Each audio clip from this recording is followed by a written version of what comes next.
মিথ্যা মামলা আমার ছেলের তারা আমলিকের সময় তারা পাশায় দিচ্ছে। আমি আইনের দ্বারে গেছি, অনেক জায়গায় গেছি, টাকার জন্য আমি আমার ছেলেকে আমি ছাড়াইতে পারি না আজ পর্যন্ত।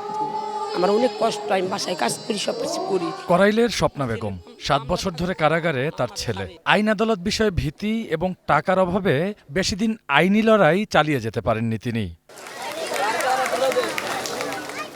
রাজধানীর করাইল বস্তিতে স্বপ্নার মতো অক্ষর জ্ঞানহীন ও নিম্নবিত্ত মানুষের বসবাস বেশি, যারা অন্যায় অবিচারের শিকার হলেও অনেক সময় পান না আইনি সেবা।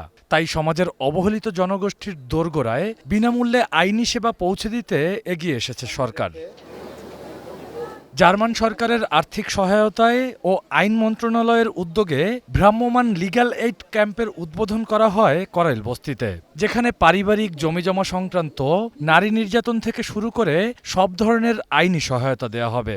যদি কোনো সমস্যায় পড়লাম তাহলে জানাইলাম, তারা আমাদের সাহায্য করবে। জুলুম করে টাকা নেয়, আবার মানে বলে যে আমরা নেতাগিরি করি, আমাদেরকে দিতে হবে। উকিল মুকিল যদি আমরা যা রেট, যা নিয়ম, সেই অনুযায়ী আমরা যদি কোনো কিছু যা রেট কি করে আইনের মাধ্যমে যা আসে, তাহলে এটা ভালো হবে। এটা জায়গা সম্পদ যদি ফিরা পাই তো মনে করুন আরো উপকার হইতো।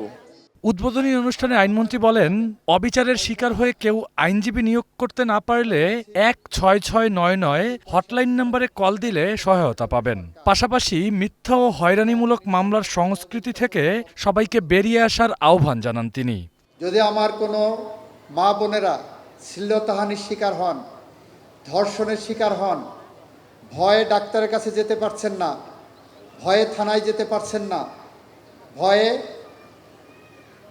কোর্টে যেতে পারছেন না, টাকার অভাবে আপনি আইনজীবী নিয়োগ করতে পারছেন না, আমরা বলছি আপনার এই ভয় পাওয়ার দিন শেষ।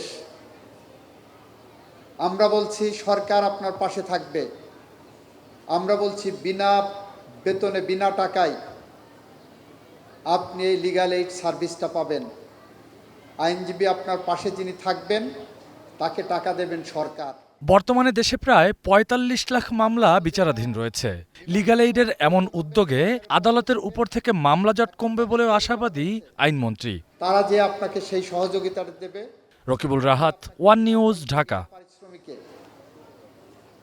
আপনার